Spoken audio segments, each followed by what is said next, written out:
নমস্কার শ্রোতা বন্ধুরা, গল্পকথার আসরের আজকের বৈঠকে যোগদান করার জন্য আপনাদের অসংখ্য ধন্যবাদ। আমি রুদ্র দত্ত। আজকে পাঠ করব সত্যজিৎ রায়ের তারিণী খুড়োর পরবর্তী গল্পটি, খেলোয়াড় তারিণী খুড়ো।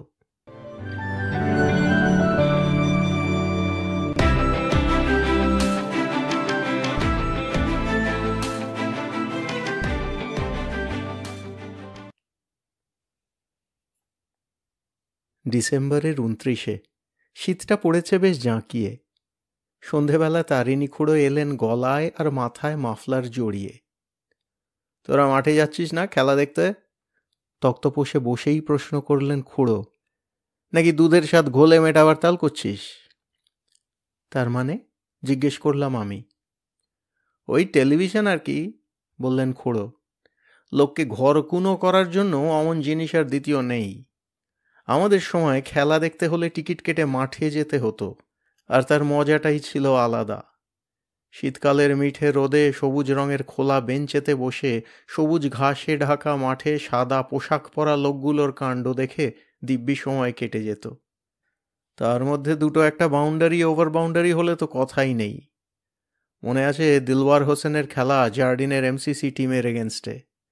মাথায় পট্টি, বল লেগে মাথা ফেটে গেছে, তাই নিয়ে খেলছে দিলওয়ার। স্টাইল ফাইলের বালাই নেই, ব্যাট ধরেছে যেন কোলা ব্যাং ওত পেতেছে। কিন্তু কি খেলা খেললে লোকটা! 64 না 65 রান, কিন্তু প্রত্যেকটি রানের দাম লাখ টাকা। সে তো হলো, কিন্তু খেলা যদি না জমে, বলল সুনন্দ। তাতে কি হলো? চারপাশে লোক রয়েছে, তাদের সঙ্গে খোশ গল্প করো। লাঞ্চ টাইমে মুরগির কাটলেট আর হ্যাপি বয় আইসক্রিম। বিকেল যত বাড়ছে সূর্যি তত হেলছে পশ্চিমে, আর গাছের ছায়া লম্বা হয়ে মাঠটাকে ছেয়ে ফেলছে উত্তরে হাইকোর্ট। ব্যাটে বলে খুটখুটের ফাঁকে ফাঁকে গঙ্গা থেকে স্টিমারের ভোঁ, আর কত বলবো। সাহেবরা বলে গেছে ইডেনের মতো ক্রিকেটের মাঠ দুনিয়ায় দুটি নেই। আপনার যে ক্রিকেটে এত শখ সে তো একদিন বলেননি, বলল ন্যাপলা। বলিস কি, আমার হিরো ছিল রঞ্জি, জাম সাহেব অফ নওয়ানগর, মহারাজা রঞ্জিত সিংজি। নওয়ানগরের রাজা, ক্রিকেটেরও রাজা। সাহেবদের চোখ টেরিয়ে যেত কালা আদমির খেলা দেখে। যেসব ভারতীয় বিদেশে গিয়ে দেশের মুখ উজ্জ্বল করেছে তার মধ্যে রঞ্জি বোধহয় প্রথম। তবে শুধু ক্রিকেট কেন, এই 65 বছরের জীবনে কোনো খেলাই বাদ দেয়নি এ শর্মা। ডাঙ্গুলি হাডুডু থেকে শুরু করে ব্রিজ পোকার দাবা বিলিয়ার্ড পর্যন্ত। স্কুল কলেজে হকি ক্রিকেট ফুটবল রেগুলার খেলতুম। 30 বছর বয়সে একবার এক সাহেব টিমের এগেনস্টে ক্রিকেটে খেলতে হয়েছিল। এমসিসি? ন্যাপলা জিজ্ঞেস করল।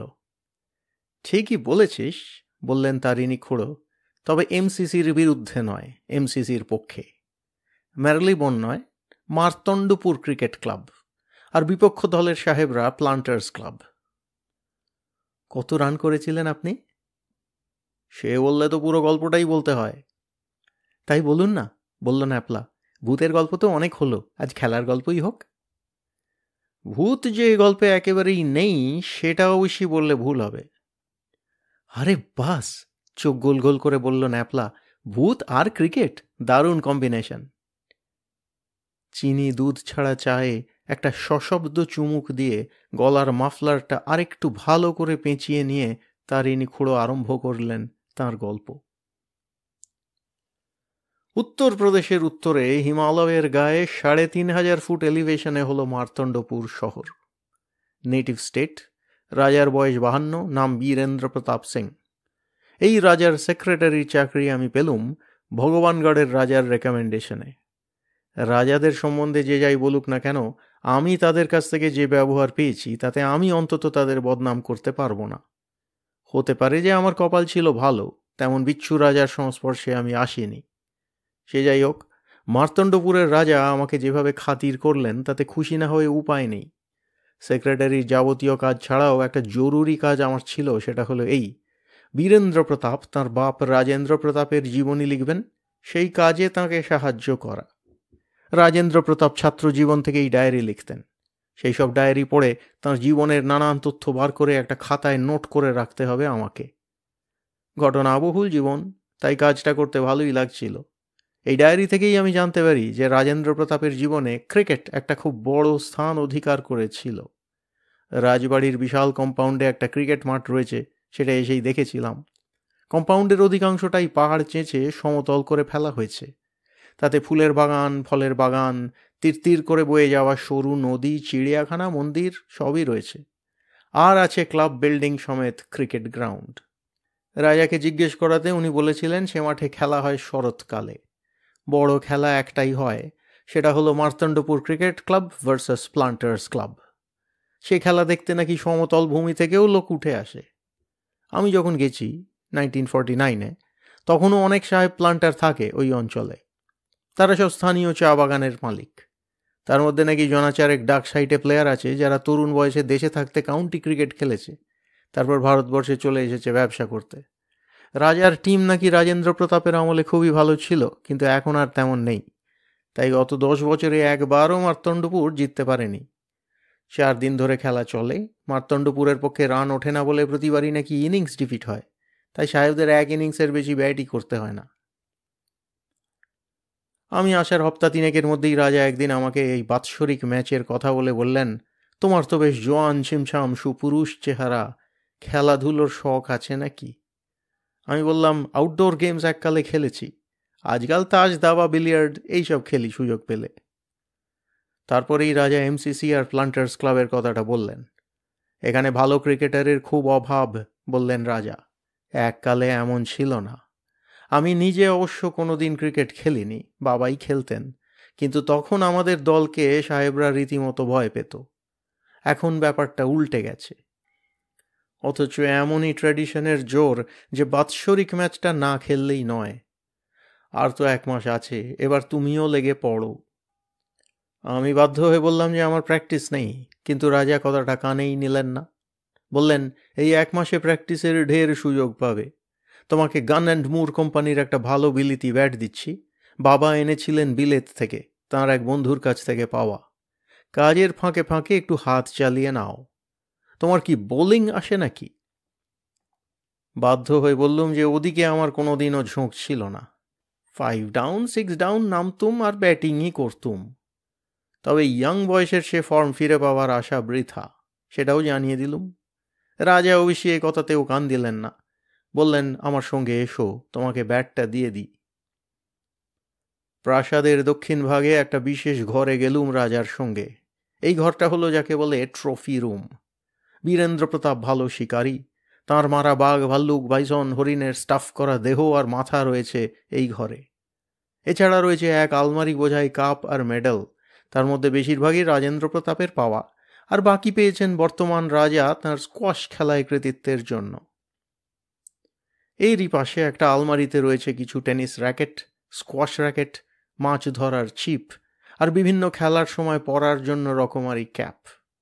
কিন্তু ক্রিকেট ব্যাট তো কোথাও দেখছি না। রাজাকে জিজ্ঞেস করাতে বললেন, ওটা ছিল রাজার খুব সাধের সম্পত্তি, তাই যেমন তেমন ভাবে রাখা নেই। এই বলে একটা আলমারির তলার দিকের দেরাজ খুলে তার থেকে টেনে বার করলেন খবরের কাগজে মোড়া ব্যাটটা। সেটা দিয়ে অনেক খেলা হলেও এখনও বেশ ব্যবহার্য অবস্থায় রয়েছে। হাতে নিয়ে দেখো। নিলুম, আর নিতেই কেমন যেন ম্যাজিকের মতো বয়সটা 10 বছর কমে গেল। মনে পড়ল, যত খেলা আমি খেলেছি তার মধ্যে নিঃসন্দেহে আমার সবচেয়ে প্রিয় ছিল ক্রিকেট। বারচারে খাঁকড়াবার ভঙ্গিতে হাত চালিয়ে ফস করে বলে দিলুম আমি রাজার দলের হয়ে সাহেবদের বিরুদ্ধে খেলতে রাজি আছি। রাজা হ্যান্ডশেকের জন্য তাঁর ডান হাতটা বাড়িয়ে দিলেন আমার দিকে। দিন 3 মধ্যে এমসিসি টিমের সব খেলোয়াড়ের সঙ্গে আলাপ হয়ে গেল। ক্যাপ্টেন হচ্ছেন সুন্দরলাল গুপ্তে, দিল্লির লোক, বয়স আমারই মতো। অন্য খেলোয়াড়দের কাউকেই দেখে বিশেষ ভরসা হয় না। এটুকু জোর দিয়ে বলতে পারি যে আমার চেহারা এবং স্বাস্থ্য এদের সকলের চাইতে ভালো। 2 দিন মাঠে নেমে ঠিকঠাক করলুম, দেখলুম দিব্যি হাত চলছে, দৃষ্টি পরিষ্কার, মাথা ঠান্ডা। সুন্দরলাল খুব খুশি হলেন। কিন্তু 3 দিনের দিন বিধি বাদ সাধলেন। সকালে উঠে 2-4টে হাঁচি হলো, আর দুপুর না হতে তেড়ে জ্বর, ইনফ্লুয়েঞ্জা। তখন মিক্সচারের যুগ। ডাক্তার পান্ডে এসে প্রেসক্রিপশন লিখে দিলেন, তাও 7 দিনের আগে জ্বর ছাড়ল না। 8 দিনের দিন বিছানা ছেড়ে উঠে বুঝতে পারলুম দেহের শক্তি অর্ধেক হয়ে গেছে। আগেও ফ্লু হয়েছে, জানি দুর্বল করে দেয়, কিন্তু কথা হচ্ছে 15 দিন বাদে ম্যাচ, খেলবো কি করে? রাজা কিন্তু নির্বিকার, বললেন 15 দিন ঢের সময়, খেলার আগে ঠিক চাঙ্গা হয়ে উঠবে দেখে নিও। ম্যাচের আগের দিন একটু ব্যাট চালিয়ে নিতে পারলে আর কোনো ভাবনা নেই। কি আর করি, খেলার চিন্তা আপাতত স্থগিত রেখে কাজে মন দিলাম। এখানে রাজেন্দ্র প্রতাপের ডায়েরির কথাটা বলা দরকার। চামড়া দিয়ে বাঁধানো 33টা ভলিউম, 16 বছর বয়স থেকে লেখা শুরু, আগাগোড়াই ইংরেজিতে।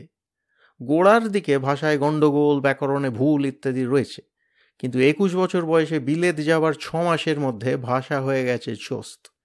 পড়ার সঙ্গে সঙ্গে নোট করে যেতে হচ্ছে বলে এই 1.5 মাসে বেশি এগোতে পারিনি, কিন্তু এর মধ্যেই রাজার পর্যবেক্ষণ ক্ষমতা দেখে মুগ্ধ হয়ে গেছি।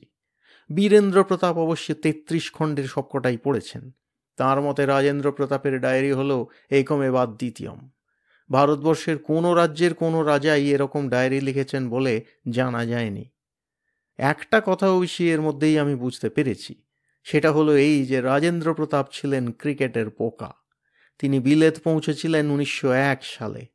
যেদিন পৌঁছলেন সেদিনই ডায়েরিতে লিখেছেন, "At last I can watch Ranji play." বিলেত থেকে ফিরে এসেই রাজেন্দ্র প্রতাপ মার্তণ্ডপুর ক্রিকেট ক্লাবের পত্তন করেন। প্লান্টার্স ক্লাব অবশ্য তার আগে থেকেই ছিল। 2 ক্লাবের মধ্যে বাৎসরিক ম্যাচের পরিকল্পনাও রাজেন্দ্র প্রতাপের।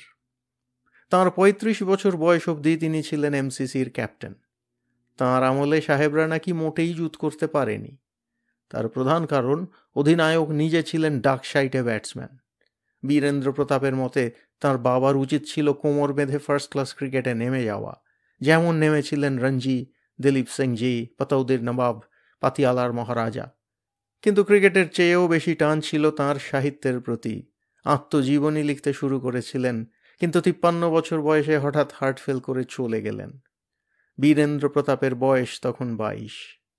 যে কাজ বাপ করে যেতে পারেননি, সে কাজ এখন তিনি করবেন বলে মনস্থ করেছেন। দেখতে দেখতে ম্যাচের দিন এলো। তার আগে 2 দিন মাত্র প্র্যাকটিস করেছি। দুর্বলতা যে পুরোপুরি গেছে তাও বলতে পারবো না, তা সত্ত্বেও যে একটা উদ্দীপনা অনুভব করছিলুম এটা বলতেই হবে। মন বলছিল যে এ খেলা আমাকে খেলতে হবে। ইতিমধ্যে প্লান্টার্সের টিম সম্বন্ধেও জেনেছি।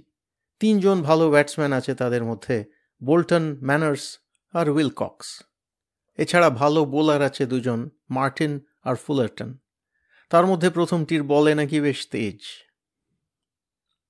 খেলার দিন দেখি সকাল থেকে মাঠে দর্শক জমায়েত হচ্ছে। বুকের ভেতর ধুকপুক করছে ঠিকই, কিন্তু সেই সঙ্গে খেলার আগ্রহটাও বাড়ছে। ক্যাপ্টেনকে বললাম যে ইনফ্লুয়েঞ্জার প্রভাব যেহেতু সম্পূর্ণ কাটেনি, ফিল্ডিংয়ে যেন আমায় এমন জায়গায় রাখা হয় যাতে বেশি দৌড়তে না হয়। গুপ্তে বললেন, কোনো চিন্তা নেই, তোমাকে স্লিপে দেব। 10টায় ম্যাচ শুরু। মাঠের চতুর্দিকে লোক গিজগিজ করছে। নীল আকাশে শরতের তুলো পেঁজা মেঘ। 2 ক্যাপ্টেন আম্পায়ারের সঙ্গে মাঠে নামলেন, আর আমিও চোখ বুজে বারচারেক দুর্গা নাম জপে নিলুম।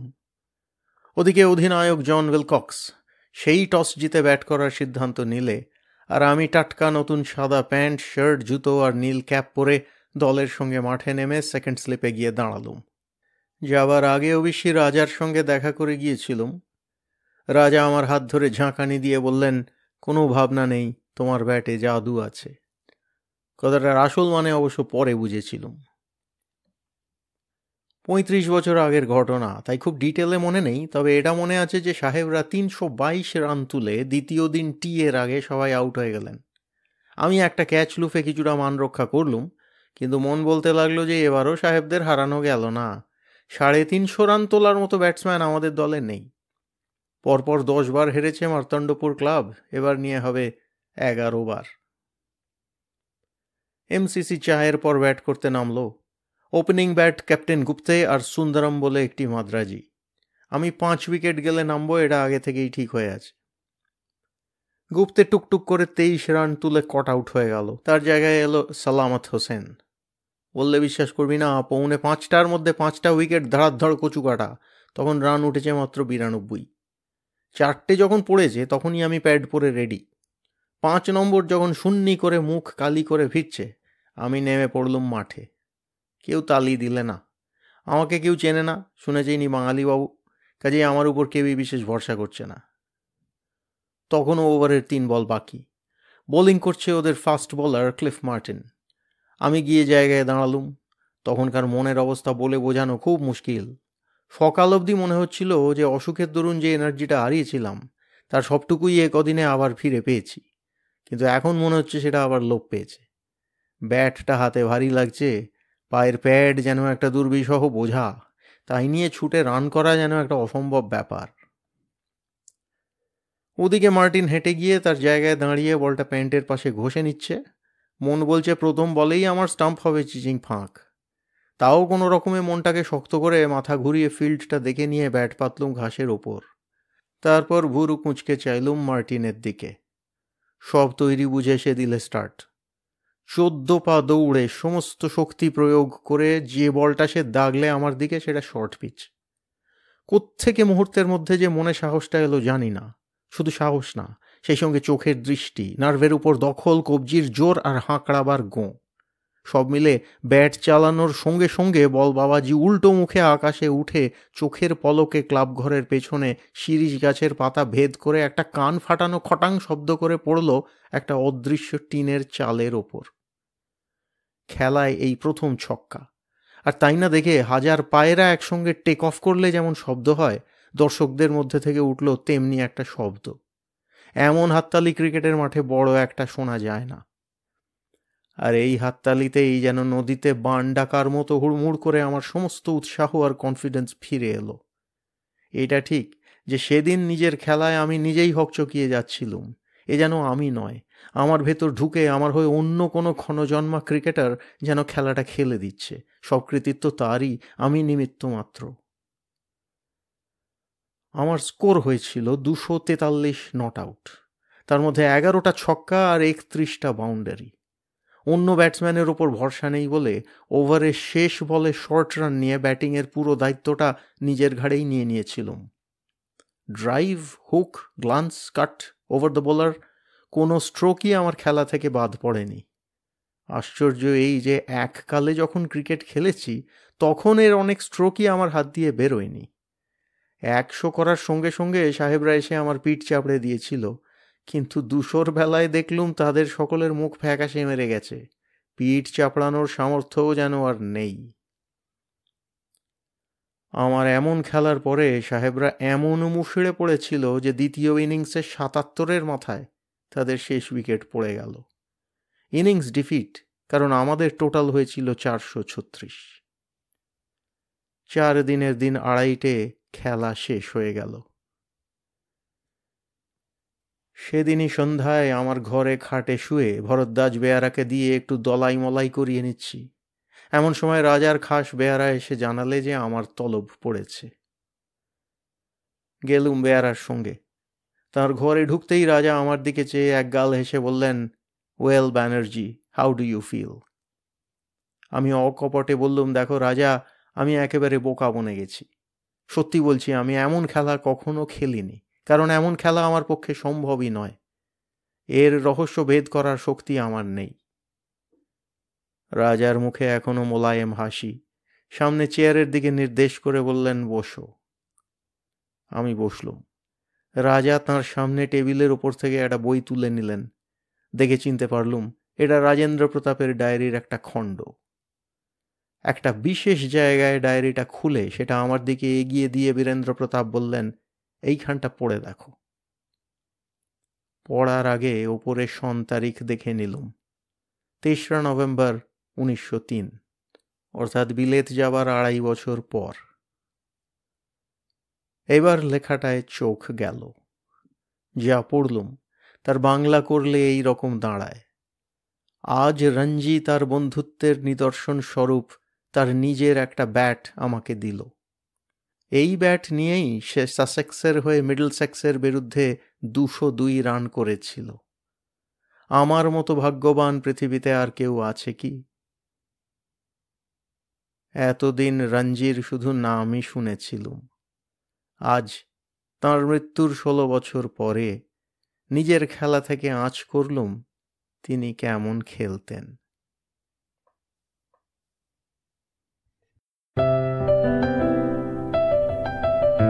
আপনাদের মতামত আমাদের জানাতে ভুলবেন না কিন্তু শ্রোতা বন্ধুরা। আমাদের ওয়েবসাইট golpokothar.asor.org GOLPOKOTHARASOR.org